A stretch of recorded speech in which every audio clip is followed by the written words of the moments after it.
What's going on, everybody? This is Afro Think Tank. Why are people so obsessed with black people?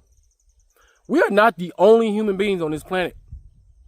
I mean, everybody can wrap their content around what a black person is doing, what a black person ain't doing, how a black person feel, how they feel about black people, how they feel about other people feel about black people. I mean, come on. It's getting kind of weird. I mean, it's always been weird, right?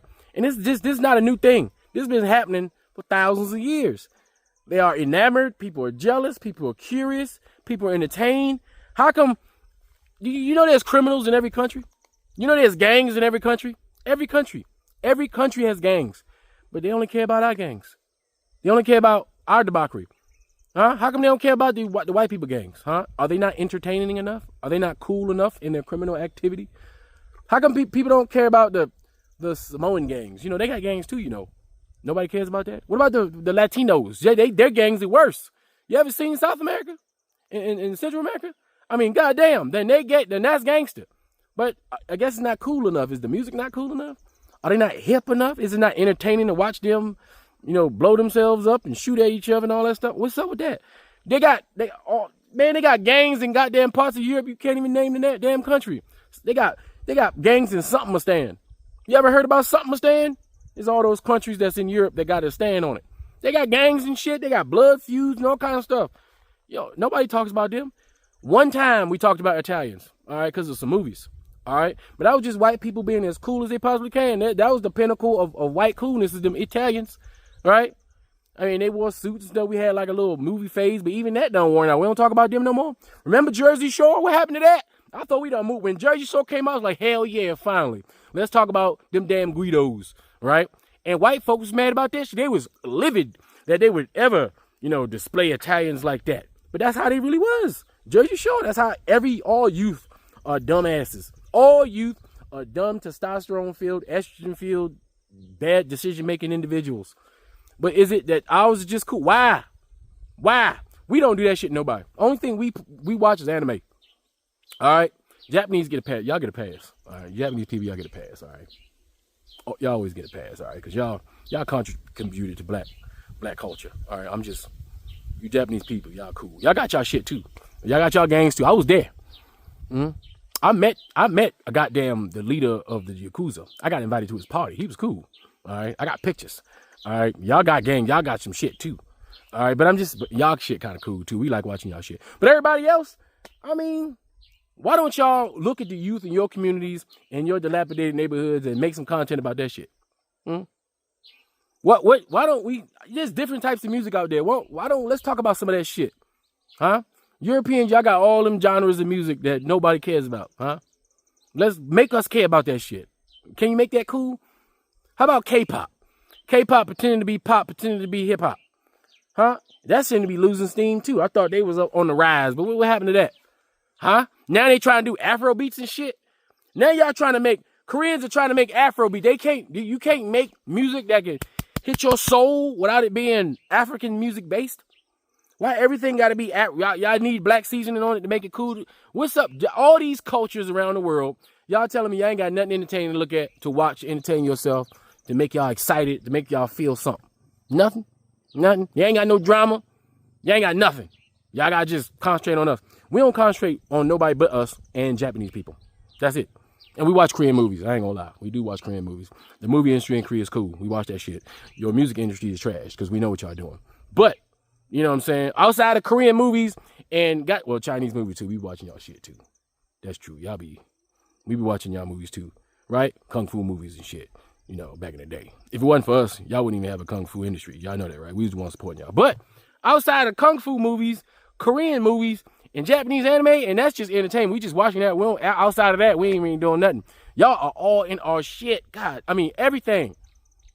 I don't get it. Y'all let me know. Anyway, that's all I gotta say. It gotta be something deeper than that. There's gotta be something deeper. Anyway, that's all I gotta say. It's Afro Think Tank. Learn something, teach something. I'm out. There's a non-black woman on here that's asking out loud to her followers, why is it that society seems to be so obsessed with denigrating black people? What is it? And she said it's deeper than just the numbers that people try to say to excuse their prejudice. It really seems like there is some sort of spiritual obsession or something deeper.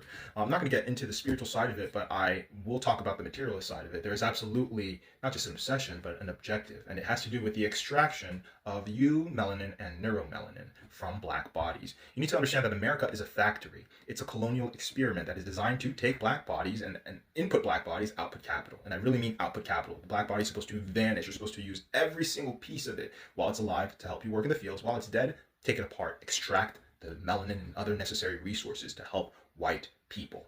I'm going to show you the original research paper from John Jacob Abel, Johns Hopkins University. I just came back from the campus to make sure it was still there. Got a copy. It turns out the Internet Archives also have a copy. This is a paper known as On the Pigment of the Negro's Skin and Hair. And we're not going to get into too many of the details, but what you need to understand is, and this is true, John Jacob Abel procured the body of a dead black man, a 30-year-old black man. That's not easy. You know, they were grave robbers back then. But then the other person that he used for his experiments, or well, I guess they're not a person, right? If they're not born, they were never a person, right? And he names the professors that provided him with a fetus for him to conduct experiments on melanin extraction from human bodies.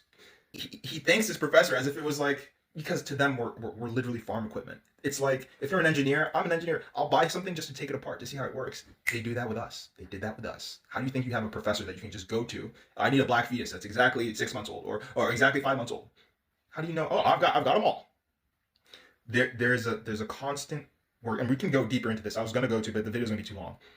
The research paper goes into the actual process of stripping the skin of a fetus, sticking it into certain chemical baths and extracting the melanin. And then they talk about how they can play around with this substance, how they can design certain things to improve it. And they talk about other research that has been going on around the white empire. And I say that because he mentions a guy in Germany. He mentions a guy, people that are working with dark-skinned Asians in Malaysia. So he's sharing this information with the wider world of thought, the scientific world, saying, hey, we have found the compound. It's this. It wasn't completely isolated before 1896. They isolated it. They started studying it. They started understanding it. Back then, it's just eumelanin. They understand that it's in our skin, it's in our hair. But then when they really start cracking people's brains open and they realize, hey, there's an association between how dark the pigment of your brain is and your ability to withstand neurodegenerative diseases later on in life. It turns out all these people with Parkinson's disease, they have pretty pale brains, or they've got paler brains than all the people that don't have Parkinson's disease. What is it that's protecting it? It turns out that this stuff is melanin too, because melanin is what makes things dark, but this melanin only occurs in the brain. How does it get there? Part of it happens through the process of, I call it human photosynthesis, but obviously I'm not a biologist. It's more complicated than that. Our bodies take in sunlight and they do something with that sunlight. Same thing with the food that we eat. So it's a combination of both. Our body takes ingredients from our food, takes ingredients from the natural sunlight, sends it up through the blood-brain barrier, and now we have neuromelanin that, you know, think of all the neurodegenerative diseases you could deal if you could have millions of black fetuses on call that you could just use to siphon out the melanin. The de facto is truly what runs and determines everything in a country. We can talk about de jure all day and night, but if de facto no one is listening to de jure, then guess what? You're still getting castrated. You're still getting put in a box. You're still having your fetuses being experimented on to get eumelanin extracted from their bodies. And it doesn't even get, it gets even worse when you realize that, let's say a third of all black men, let's say that at my age, to my cousin's age, let's say a third of all black men between the ages of 21 and 27 are in prison. Think of how many millions of people that is. And prisoners have uniforms. Uniforms rub against your skin. Your skin cells get trapped in the clothes. So if I want another source of eumelanin, what's a great source to have it? Maybe the millions of black boys whose clothes I'm washing every day. Millions of black men whose clothes I'm washing every day. You need to understand. You need to understand. If you are seen as a farm animal, and this whole thing is a farm, you are being extracted for not only your labor, but the moment you die, your body's going to be used up by the plantation owners. The moment you die, hell, you don't even have to be born, and your body will be used up by the plantation owners.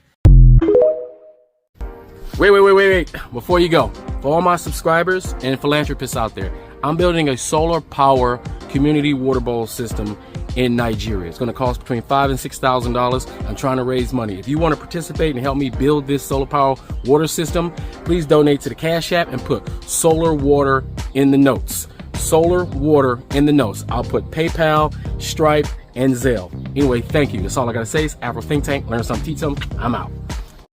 Thanks for watching Afro Think Tank. Don't forget to like, share, and subscribe. And follow me on Substack and Patreon for more content. Remember, it's Pan-Africanism or nothing.